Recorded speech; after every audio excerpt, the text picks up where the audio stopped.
Hello and welcome to the next in our series of Olfi 1.5 tutorials. In this video, we're going to be taking a look at slow motion. So let's jump in and take a look. So you want to power up your camera. As per all our other videos, it goes straight into the last used mode. This is video mode for me. Now, what we're going to do is we're going to take it that 30 frames per second is on normal playback. Now, this is different in the UK and in the US. So NTSC is US and other regions. So we have 30 frames per second there. And in the UK and Europe, we use PAL, which is 25 frames per second. Now, when it comes to film, like you see in the cinema, that's generally shot at 24 frames per second. Now, it's worth knowing these things before we go any further. So essentially, at the moment, my camera is set up at 1080 60 frames per second. And we can change this by pressing the down arrow, go into our resolution, and we can see a list of resolutions and frame rates.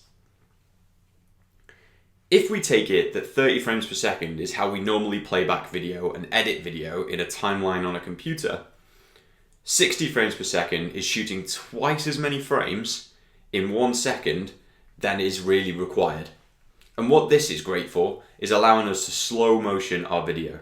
So if we wanted to half the speed of the video, so take every frame and stretch it an extra frame, that would mean that if we were shooting at 30 frames per second, it would mean that essentially we're playing back our video at 15 frames per second. Now this will look strange and will have jumps in it, and because each frame is being held for an extra frame longer than it needs to be.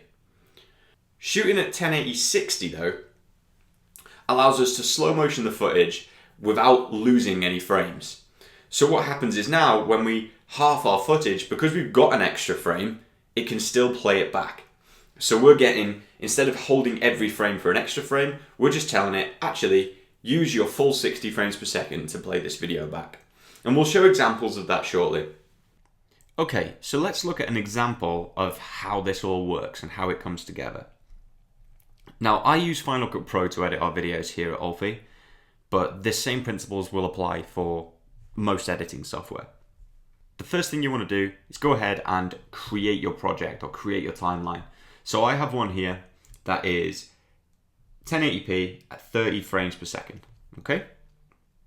You then want to import your clip. So I shot this one of our athlete Anthony Robert on a recent ski trip. And this video is shot at 1080 at 60 frames per second. So I'm going to go ahead and find the bit that I want to use. That looks good. So I'm going to just choose the section with the trick. Probably not the most flattering of landings. So let's grab that, and I'm going to pop this into my timeline, and I'm going to zoom in a little bit. So I have here a real-time video of Anthony hitting this jump in normal speed. So the file is playing back at 30 frames per second right now. But what I can do is I can make this slow. So I've got two options in Final Cut. I can just go and choose 50%, or I actually have an automatic speed option in Final Cut that puts this video straight to the speed that it was shot in. Now you can see that I've got this orange bar at the top that's telling me it just needs to render this. So I'm going to let it do that. And it'll disappear. But now when we play this file back, we're getting it played back in slow motion with no jumps. So if I go through frame by frame, you'll see every frame something different happens. Play it backwards.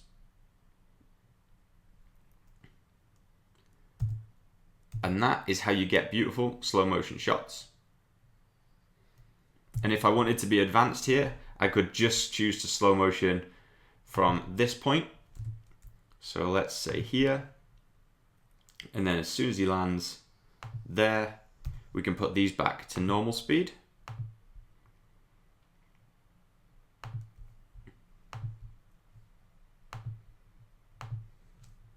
So now when we play back, normal, slow motion, normal again. Okay, and that's all there is to it. We can actually go deeper than this and slow our footage down further. So if 1080-60 allows us to halve the speed, then if we double our frame rate, we're going to double how slow we can go, which means we can get down to a quarter of the speed.